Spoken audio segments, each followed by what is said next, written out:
Pada 31 Mac 2011, jam menunjukkan pukul 6 petang. Seorang warden telah memanggil seorang murid darjah 1 ke biliknya. Warden itu mendapat laporan bahawa mangsa telah mencuri. Namun tiada siapa sangka soal siasatnya di bilik warden itu berakhir dengan tragedi. Apakah sebenarnya telah terjadi pada hari kejadian? Ikuti kisah ini.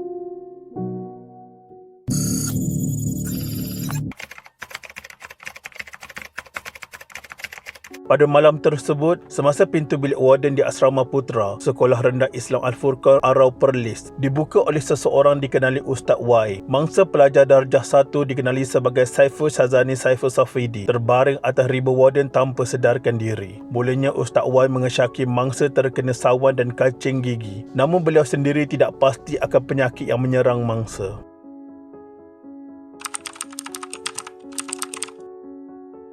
Melihat mangsa sudah tidak sedarkan diri, Ustaz Y terus membawa mangsa ke Hospital Kangar. Namun pihak hospital tidak dapat menerima pesakit kerana banjir melanda bandar Kangar pada masa itu. Seterusnya mangsa dibawa ke Hospital Sultanah Bahiyah Al-Ustar dan terus dimasukkan ke ward ICU.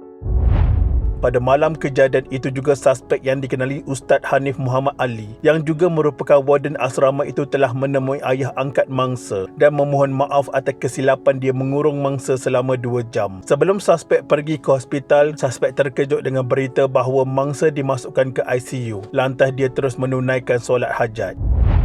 Semasa mangsa dirawat di hospital, keadaan mangsa masih tidak berubah. Mangsa berada dalam keadaan kritikal walaupun penyakit sawan yang dialami mangsa sudah beransur pulih. Doktor kemudian mengesahkan mangsa mengalami kecederaan di bahagian otak. Ketika di hospital, suspek memberitahu rakan sekerjanya ditampar mangsa disebabkan mencuri. Seorang staf perubatan hospital kemudian tanya kepada suspek kenapa ada kesan ikatan di lengan mangsa. Dia menjawab dia telah mengikat tangan mangsa semasa disoal siasat di dalam bilik warden.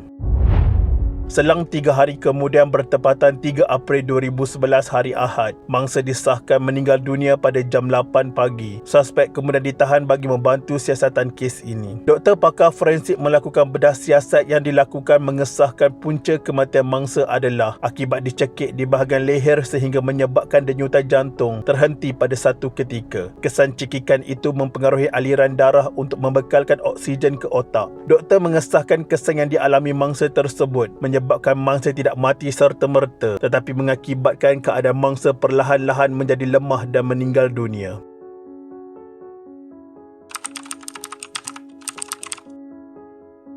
Disebabkan mangsa mati atas tindakan yang dibuat suspek dihadapkan ke Mahkamah Tinggi Kangar atas kesalahan membunuh. Pada 1 Mac 2015, hakim memutuskan suspek bersalah dan dijatuhkan hukuman mati. Pesuruhjaya Kehakiman Muhammad Zaki Abdul Wahab membuat keputusan itu selepas mendapati pihak pembelaan gagal menimbulkan keraguan munasabah terhadap pertuduhan dihadapi Hanif Muhammad Ali yang berusia 31 tahun pada akhir kes pembelaan.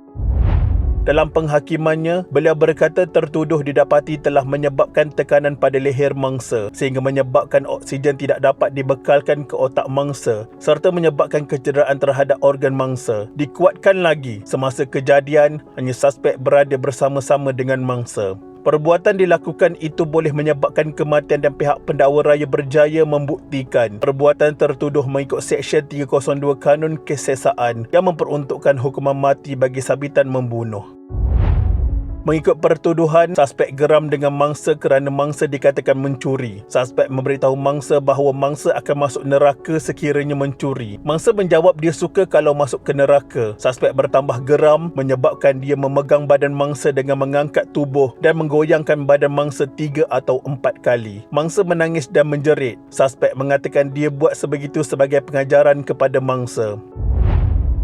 Dalam kes ini, pendakwa raya berhujah di bawah Seksyen 300-C Kanun Kesesaan. Tindakan yang dibuat suspek secara semula jadinya memang akan menyebabkan kematian mangsa. Ini menandakan suspek berniat membunuh mangsa dan suspek sendiri mengaku telah memukul mangsa dengan menggunakan tangan dan bertindak menampar serta menolak dada mangsa. Terdahulu, Peguam Muhammad Syakir Khairi yang mewakili Hanif memohon agar mahkamah mengenakan hukuman lebih ringan memandangkan anak guamnya merupakan seorang yang aktif dalam aktiviti kemasyarakatan dan pengajaran pengajaran serta pembelajaran Al-Quran. Tertuduh yang merupakan anak kedua daripada 4 beradik juga perlu menjaga ibu dan bapanya yang telah lanjut usia. Hanif yang memakai kemeja tee putih, berseluar kelabu serta berkopiah dilihat melambaikan tangan sambil tersenyum kepada anggota keluarganya selepas hukuman dijatuhkan. Pendakwaan dikenalikan Timbalan Pendakwa Raya Badiuzzzaman Ahmad.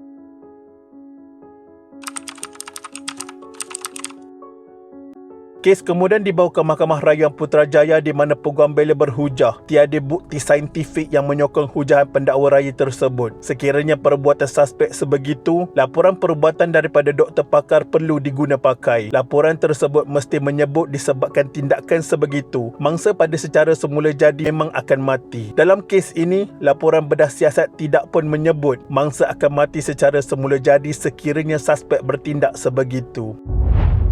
Suspek semasa disoal balas pendakwa raya menafikan dia yang mencekik mangsa, tetapi kenyataan suspek ditolak mahkamah. Fakta jelas menunjukkan memang suspek yang berada dengan mangsa di dalam bilik warden tersebut. Suspek memang melakukan perbuatan hingga mangsa mati, tetapi perbuatan suspek tidak boleh dianggap berniat untuk membunuh mangsa. Dalam kes ini, laporan perubatan hanya menunjukkan punca mangsa mati, tetapi tidak boleh digunakan pakai sebagai asas bagi menyokong mangsa akan mati secara semula jadi disebabkan perbuatan suspek. Perbuatan suspek sebenarnya tidak bermaksud dia berniat membunuh.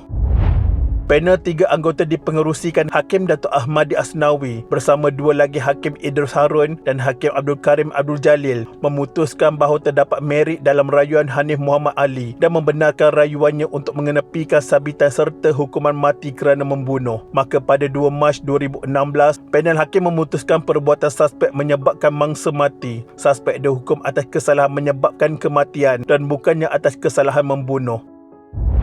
Hanif yang ketika itu sudah pun berusia 32 tahun bagaimanapun perlu menjalani hukuman penjara 20 tahun apabila mahkamah mendapati dia bersalah menyebabkan kematian mangsa atas pertuduhan pindaan mengikut Seksyen 304(A) Kanun Kesesaan. Hakim Ahmadi memerintahkan dia menjalani hukuman mulai tarikh tangkapan pada 31 Mac 2011. Di kandang tertuduh, Hanif yang memakai pakaian penjara putih merah dilihat menghela nafas lega sebaik sahaja mendengar keputusan mahkamah.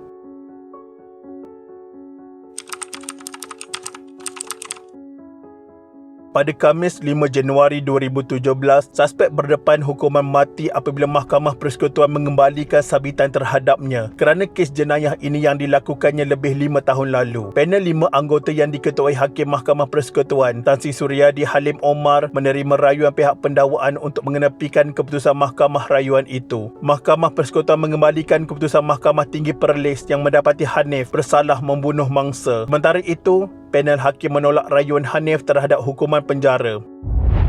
Hakim-hakim Mahkamah Persekutuan lain dalam panel itu ialah Tan Sri Abu Samah Nordin, Tan Sri Ramli Ali, Tan Sri Zahara Ibrahim dan Tan Sri Jeffrey Tan Kohua. Hanif yang berpakaian penjara kelihatan tenang semasa mahkamah mengumumkan keputusannya. Selepas prosiding berakhir, Hanif dilihat memeluk anggota keluarga termasuk ibunya yang kelihatan menangis.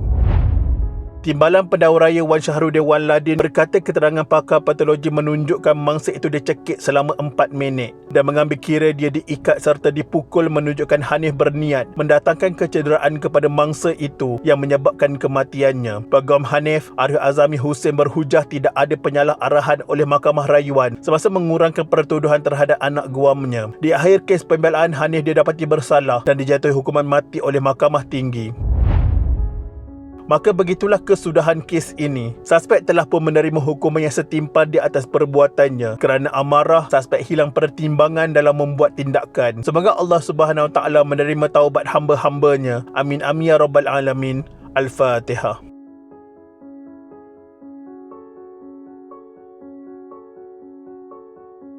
Sekian, terima kasih.